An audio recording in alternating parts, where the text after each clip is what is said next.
আজ আমি আপনাদের একটা সিরিজ বোর্ড কানেকশন দেখাবো। তো আপনারা আগে পরে অনেক ধরনের সিরিজ বোর্ড কানেকশন দেখছেন। একটা সিরিজ বোর্ড এক একজন এক এক রকম করে ডিজাইন করে।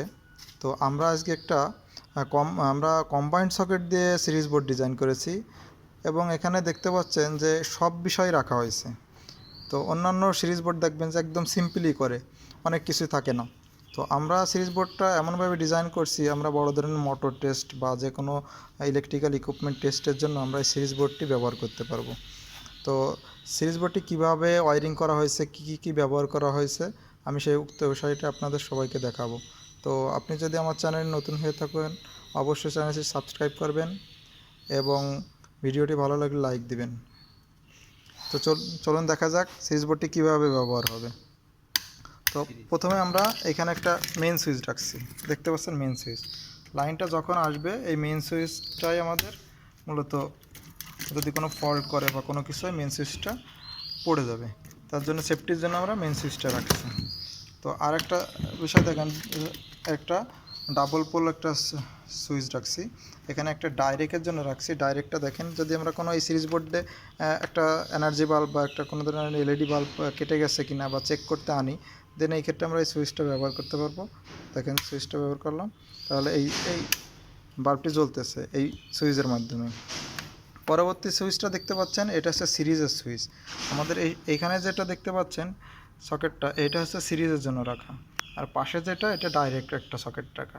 তো আমাদের এই সিরিজ বোর্ড থেকে যদি কোনো লাইন নিয়ে পাশাপাশি কোনো কিছু টেস্টের জন্য বা কোনো কাজে লাগে, দেন আমরা এই ক্ষেত্রে এই সুইচটা ব্যবহার করতে পারবো। আর পাশেরটা সিরিজের জন্য। তো সিরিজটা কিভাবে কাজ করে দেখেন, আর একটা বিষয় দেখাই। সামনে দেখেন একটা ইন্ডিকেটারটা মূলত ডিরেক্ট রাখা হয়েছে, মানে পাওয়ার থাকলেই জ্বলে থাকবে, এটা কোনো সুইচিংয়ে রাখা হয়নি। দেখেন পাওয়ার আছে, এখন জ্বলে আছে। এবার দেখেন সিরিজের বিষয়টা, আমরা এই দুটা পয়েন্টকে সিরিজে রাখছি। দেখেন এই যে সিরিজ, আর সিরিজে জানে যে শর্ট হলে অবশ্য জ্বলবে। তো সুইচ দিই, দেখেন এই দুটা পয়েন্টকে আমরা সিরিজে রাখছি, তার মানে দেখছেন যে সিরিজ বোর্ডটা সম্পূর্ণ হয়েছে। তো আমরা এখন দেখাবো ভিতরের কানেকশনগুলো, যে ভিতরে কিভাবে কানেকশন করা হয়েছে। আমরা তো দেখেন বোর্ডটা কাঠ দিয়ে তৈরি করছি, কাঠ দিয়ে তৈরি করা। এই যে কবজা সিস্টেম, এই সাইডে কবজা লাগানো আছে, কবজা সিস্টেম একটা বাক্সের মতো করে তৈরি করা। একটা আমরা এখানে মেনটেন্যান্সের কাজ করি মূলত, তার পাশেই দেখেন সিরিজ বোর্ডটি রাখা। তো দেখুন সিরিজ বোর্ডের ভিতরে কানেকশনগুলো অবশ্যই বুঝতে হবে। এই সুন্দর করে সিরিজ বোর্ড বানাতে হলে অবশ্যই আপনার ভিতরে কানেকশনগুলো বুঝতে হবে। তো চলুন দেখা যাক ভিতরে কানেকশন। দেখেন এখানে আমরা যদি উঁচু করি তাহলে উঁচু হবে।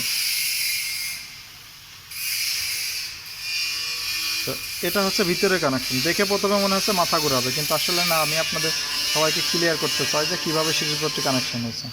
এ দেখেন গোড়ায় এখানে হচ্ছে আমাদের মেন লাইনটা আসছে, মেন লাইন 3 তার একটা মেন লাইন আসছি, আমরা এখানে আর্থিং সহ সবই রাখছি। তো এই যে তারটা দেখতে পাচ্ছেন প্রথমে, এটা হচ্ছে আমাদের মেন ফেস তারটা। মেন ফেস তারটা গিয়েছে কোথায় প্রথমে, আমাদের যে সার্কিট ব্রেকার, এটাতে সার্কিট ব্রেকার থেকে এটা সার্কিট ব্রেকারে আরেকটা বিষয় দেখে, আমরা যেটা বলছিলাম যে মানে ডিরেক্ট ইন্ডিকেটারে লাইন দেওয়া। দেখেন নিচে যেহেতু ইন্ডিকেটার, এই যে ডিরেক্ট লাইন দেওয়া, মানে পাওয়ার থাকলে ইন্ডিকেটারটা জ্বলবে। আর ব্রেকারটা যখন অন করব তখন এই অপোজিট তার দিয়ে আমাদের এই সাইডে সুইচে যাবে আর কি, দেখতে পাচ্ছেন এই যে সুইচে কানেকশনটা যাবে। দেখেন আমি বাইরের সাইডে দেখাই, দেখেন এখানে সুইচ আছে, এই সুইচে যাবে কানেকশন। দেখেন সুইচ আসছে। এবার সুইচ থেকে আমাদের সিরিজের যে লাইনটা, দেখেন যে এটা সিরিজে গেছে, এই তারটা যে সিরিজে যাবে। এবং সিরিজ থেকে আরেকটা আমরা এখান থেকে, যে এই গোড়া থেকে নিলে হতো, আমরা এখান থেকে ডিরেক্ট নিয়েছি, নিয়ে ডাইরেক্ট আমাদের যে পাওয়ার সকেট আছে এটাতে দিয়েছি। এবার দেখেন যে সিরিজ যে আমাদের সকেটটা সেটা সম্পন্ন কীভাবে আছে। এখানে দেখেন এই সুইচটা যখন অন করব, এখানে এই সুইচটা, তখন আর কি আমাদের পাওয়ারে মানে ফেস্টারটা এখানে পাস হবে। আরেক প্রান্ত যাবে আমাদের লাইটে, যে সিরিজ ল্যাম্প আছে আর কি, সিরিজ ল্যাম্প জ্বলবে। আর নিউট্রাল তো কমন করা আছে সবার ক্ষেত্রে, নিউট্রাল কমন করা। তো আমাদের যখন এই যে দেখেন এই দুইটা তার এক জায়গা হবে, তখন কি হবে, আমাদের সিরিজ বাতিটি জ্বলে উঠবে। তো এখানে আর কি মূলত দেখেন দুটো, মানে আমরা সকেটটা এখানে ব্যবহার করলে প্লাগটি আর কি সিরিজ ল্যাম্পটি জ্বলে উঠবে। আর এখানে যে সবুজ তারটা দেখতে পাচ্ছেন, আমাদের যে এই যে আর্থিংয়ের তারটা আসছে, আর্থিংয়ের তারটা দুই জায়গায় আর কি আমাদের দিয়ে দেওয়া হয়েছে এভাবে। আর নিউট্রাল তারটা দেখেন, এই যে এখান থেকে যে নিউট্রাল তারটা আসছে সব জায়গায় কমন করে নিউট্রালটা জোড়া দেওয়া হয়েছে। এভাবে মূলত কানেকশনটা সম্পন্ন করা হয়েছে। তো আপনারা যদি না বোঝেন অবশ্যই কমেন্ট করবেন, আমি আরও বিস্তারিত বোঝানোর জন্য চেষ্টা করব। ধন্যবাদ।